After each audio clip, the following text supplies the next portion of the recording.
So imagine a really wealthy titan in your community comes forward and offers to build your town this massive, beautiful public park. Right, which sounds like an absolute dream scenario. Yeah, exactly. It sounds amazing. But then, you read the fine print and the catch. You have to let his unelected family members control your town's budget, like forever. Oh, and he gets to personally dictate where your government buildings are allowed to go. Right. So we usually think of a last will and testament as this, I don't know, very dry procedural legal document. But today, we are doing a deep dive into a primary source from 1905 that proves billionaires trying to micromanage society from beyond the grave is, well, it's really not a new invention at all. Welcome to this deep dive. Glad to be here. Because, yeah, today we are looking at the will of a man named Marshall Simonds of Woburn, Massachusetts, and it's dated May 25, 1905. Right. And when you approach a historical document like this, you really have to look past that boilerplate legal phrasing, because a will isn't just a ledger of assets. No, definitely not. It's actually a final assertion of a person's values, their deepest grudges, and in this specific case, it's literally an architectural blueprint for how they intend to control the living long after they're gone. Okay, let's unpack this. Because right out of the gate, Marshall Simonds does not waste any time. He really doesn't. We haven't even gotten to his grand public gestures yet. And we are already diving headfirst into his most intimate personal affairs. Like, he starts by ordering his executor to pay his debts and funeral expenses, which is, standard stuff. Very standard, yeah. But then, in the very next breath, he mandates a literal physical relocation of his family. He orders the exhumation of his deceased wife. Yeah, it's pretty intense. He is demanding that she be dug up from Woodlawn Cemetery in Melrose and moved to his own lot, number 123 in the Burlington Cemetery. Just wow. And he even instructs his executor to sell the empty Woodlawn lot afterward, to get rid of it entirely. That is just objectively shocking to read right in the middle of all these financial distributions.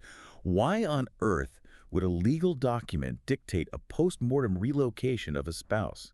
Well, it really reveals his foundational psychology. Simonds is operating under this philosophy of absolute curation. Right. He isn't just organizing his bank accounts. He is actively curating his eternal landscape. So a Woodlawn Cemetery in Melrose, it just no longer aligns with his grand vision for the family legacy. Because once it all centered in Burlington, right? Exactly. He intends to send her everything in Burlington. He views her previous burial as this loose end, so he uses his immense wealth to just, override history and physically consolidate his family on his own terms. Wow. So he demands this absolute control over physical space.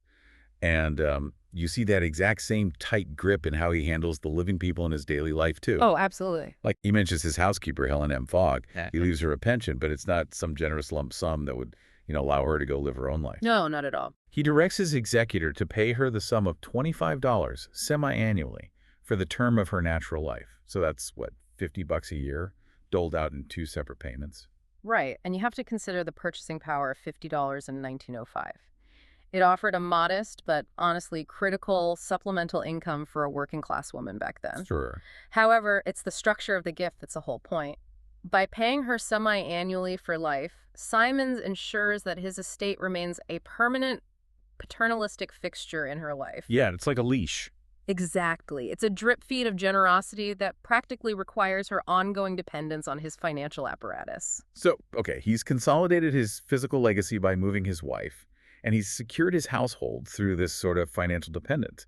But what about the rest of the family? Like, does he just divide the cash evenly among his relatives? Well, that brings us to what might be the most aggressive legal maneuver in the entire document. Yeah, this part is wild. Simonds specifically addresses the people who would be legally entitled to a share of his estate if he were to die intestate, which just means, if he died without a will. Right. He writes, to each of the persons who would be entitled to a distributive share of my estate, were I to die intestate, I give and bequeath the sum of $10 and no more. Yep. Leaving the generic heirs exactly $10 is like the 1905 legal equivalent of leaving someone a 1-star review so they can't claim you just forgot about them. Yeah. It's incredibly intentional. Oh, it is. In estate law, this is an incredibly effective tool known as a cutoff clause. Okay. Because when a wealthy person dies, the biggest threat to their intended legacy is a lawsuit from estranged relatives. Those relatives will often go to a probate court, which is the court that authenticates wills, and they'll argue diminished capacity. Like saying he was losing his mind. Precisely. They'll claim the deceased was old, of unsound mind, and simply forgot they existed. So they use the omission as proof of senility. Exactly. But by explicitly giving them $10 and emphatically adding the phrase, "and no more," well, Simonds dismantles that entire legal strategy. He proves he knows exactly who they are. Right. He is proving to the probate court that he is highly lucid. He remembered these people existed, he calculated their exact value to him, and he made a surgical, legally binding choice to cut them out. It completely shuts down their avenues to contest the document. Man, he locks out his detractors with such ruthless efficiency, and then he turns around and rewards his inner circle. He does. Like he gives his nephew, James Otis Simonds, all the pictures in the house, including family portraits, and his brother, Otis Simonds, he gets this massive haul of working equipment. Right. Otis gets all the horses, carriages, harnesses, robes, and all the farming implements. It really paints such a vivid picture of Woburn and Burlington at that specific historical moment, doesn't it? It really does. It grounds us in this agrarian society that's poised right on the edge of the automotive revolution.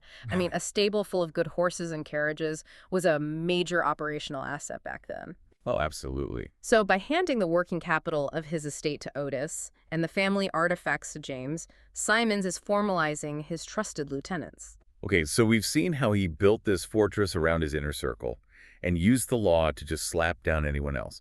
But now we see why he needed those trusted lieutenants in the first place, because he was about to launch a literal hostile takeover of his own hometown center. Yeah, he was. Here's where it gets really interesting. He turns his attention to Burlington, Massachusetts, which was his birthplace. And in item 5, he offers the town a massive gift. Right. He takes a farm he purchased from George H. and Edwin A. Bennett, which is located right in the center of town. And he offers it up to become a public park, forever known as Simonds Park, under Chapter 28 of the Revised Laws of Massachusetts. And, on its face, it is a magnificent gesture of civic pride. It looks like a wealthy son creating a permanent green space for his community. But the conditions attached to this park are just staggering. Like the town must officially accept the gift within 1 year of the will being probated. And they can't just have the town selectmen quietly sign a piece of paper either. No, he demands a public spectacle. Yeah. The vote has to happen at a meeting called with at least 7 days' notice. And it must be a formal ballot vote using the official voting lists. He is basically mandating a democratic capitulation to his personal terms. The public must be seen physically submitting to his rules. And the rules are incredibly specific regarding town geography, too. Like, he dictates that the town must vote to include in this new park a very specific piece of land, the lot where the old town hall stood, which had recently burned to the ground. Right, the town had just lost its hall. And if they agree to hand over that specific plot, his executor will pay a reasonable sum to buy the town a totally new piece of land somewhere else to build a brand new town hall. Wait. Let me push back on our cynicism here for just a second, though. Okay, sure. The town hall had just burned down. The town is obviously in a crisis. Isn't it possible he's genuinely just trying to help his hometown rebuild? And I don't know, he just wants to make sure his money isn't squandered by local politicians. Well, what's fascinating here is how this document completely encapsulates the Gilded Age philosophy of philanthropy. How so? While he may have believed he was genuinely helping, he is leveraging a municipal tragedy to rewrite the town's zoning map. Wow. The town is incredibly vulnerable, having lost its central civic structure. Simonds offers salvation, but the cost of that salvation is community autonomy. By demanding the old town hall lot be swallowed up by his park, he ensures the geographical center of Burlington belongs exclusively to the Simonds name. So he's gentrifying the town square with his own legacy. Exactly. He is actively displacing the seat of local government to center his own legacy, and offering to buy them new land is just the bribe to make them accept the eviction. That is just a breathtaking power move.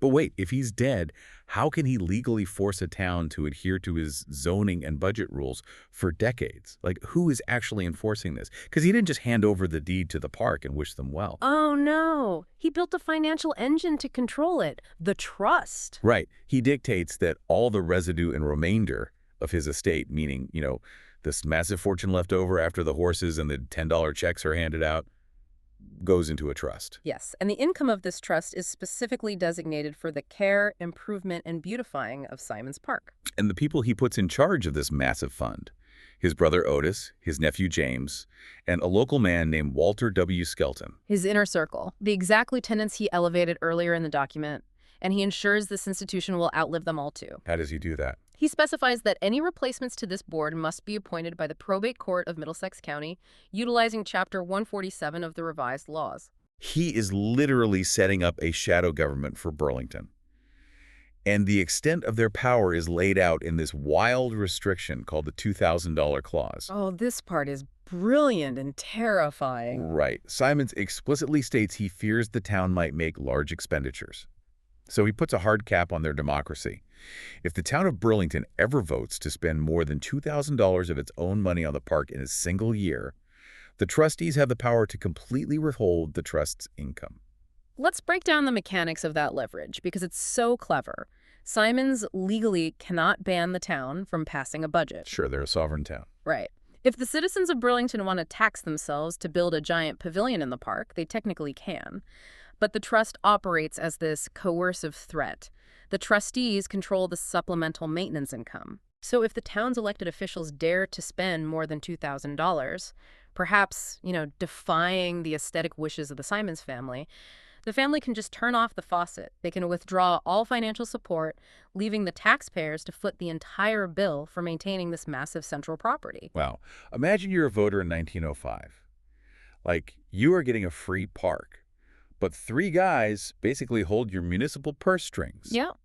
And the only way the town can bypass the trustees' veto on spending over $2,000 is if they hold two separate town meetings, each with 7 days' notice, to vote on it, or if the trustees just simply graciously agree to allow it. This is a classic example of what legal scholars call mortmain, which translates to the dead hand. The dead hand, I like that. Yeah, it is the ability of property owners to control the actions of the living long after they have died. What we are seeing here is a profound distrust of democratic institutions. Makes sense for the era. Right. During this era, wealthy industrialists viewed elected politicians as very susceptible to the whims of shifting voting blocs. They viewed the public as financially reckless. So to protect his vision from the voters, Simonds builds this corporate-style board of directors to act as a permanent, immovable check against the town. And he arms his family with incredible legal armor to make sure no one can challenge them, too. Like, he writes that the trustees can keep his original securities, and they are completely shielded from liability if those investments lose value. Exactly. They don't even need a court license to sell his property. The level of insulation he gives them is absolute. Right. But honestly, the most telling detail is his waiver regarding their bonds. Yeah, he requests that the trustees and his nephew James, as executor, be exempt from furnishing sureties on their bonds. What does that actually mean in practice? So normally, when a probate court appoints an executor or a trustee to manage a massive sum of money, that person has to put up their own money as a security deposit, a surety bond. Okay, like collateral. Right. It guarantees they won't mismanage the funds or just run off with the estate. But by explicitly demanding that the court waive this requirement, Simonds is handing his family the keys to the vault with zero financial oversight and zero personal risk. Wow. He trusts his bloodline implicitly, and he trusts the public not at all. He even recommends they keep a permanent record book and elect a clerk, just, fully formalizing this unelected council that's managing Burlington's Down Square. Yeah, it's a full-on rival government. But this brings us to the ultimate climax of the document, because you have to wonder, what happens if the voters of Burlington read this laundry list of demands?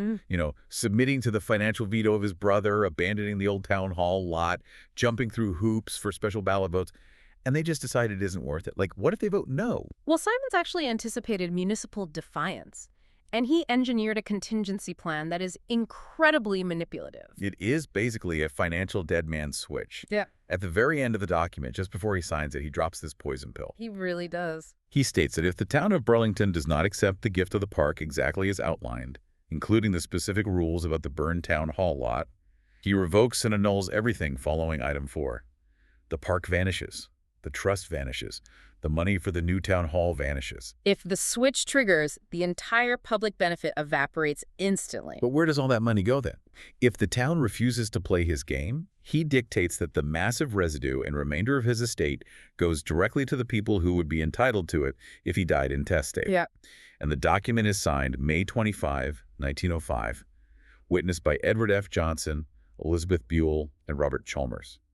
So what does this all actually mean? It means we are looking at a masterclass in exploiting legal loopholes to trap a community. The ultimate irony of this dead man switch is just staggering to me. Because if the town rejects the micromanaged park, his vast fortune doesn't go to, like, another charity. It doesn't even go to his trusted brother Otis. It goes back to the intestate heirs, the exact same estranged relatives he went out of his way to humiliate with a measly $10 inheritance back in item 2. Right. The psychological strategy is just brilliant. Those intestate heirs, the ones he legally proved he disliked enough to cut off, are suddenly transformed into his ultimate weapon. Wow. He places the voters of Burlington in a hostage situation. The subtext is unavoidable. You will accept my park, you will let me redraft your town center, and you will submit to my family's financial oversight. Because if you dare to exercise your democratic right to refuse, this massive windfall of wealth will bypass the public entirely and fall directly into the laps of the relatives I deem unworthy. Vote for my legacy or my estranged cousins get rich. I mean, it forces the town to look at this enormous pile of resources and realize they are the only thing standing between it and the $10 heirs. It is a phenomenal mechanism of control, and honestly, it brings up a critical lens through which we should view the concept of the dead hand today. We are dissecting the mechanics of wealth exerting its will on a community. Yeah. We tend to celebrate massive philanthropic gifts, but we rarely examine the invisible strings attached to them or the democratic compromises required to accept them. That's so true. We just look at the bronze plaque on the gate and assume it was, a pure gift. But this document from 1905 challenges you to look deeper. Think about it. When modern billionaires or massive philanthropic foundations donate vast sums to universities, hospitals, or municipalities with strict, unbending conditions attached, demanding certain curricula, specific building placements, or permanent seats on oversight boards, how much has actually evolved since Marshall Simonds drafted his will? Right. The legal instruments might be sleeker today, but the fundamental desire to bypass the messy unpredictability of democracy remains exactly the same. So true. When we, as a society, accept monumental gifts to the public that are rigidly controlled by private, unelected interests, whose vision are we really serving? Are we serving the evolving needs of the public, or are we just living inside the architectural ghost of the benefactor? It's a great question. That is a really profound thought to walk away with. The next time you stroll through a town square or a campus, you have to wonder who is really pulling the strings from a century ago. From digging up remains in Melrose to holding a town budget hostage with a $10 threat, Marshall Simonds definitely knew how to architect his own immortality. Thank you so much for joining us as we unpack this incredible slice of history. We appreciate you taking this deep dive with us, and we hope you walk away seeing the world and maybe your local park just a little bit differently.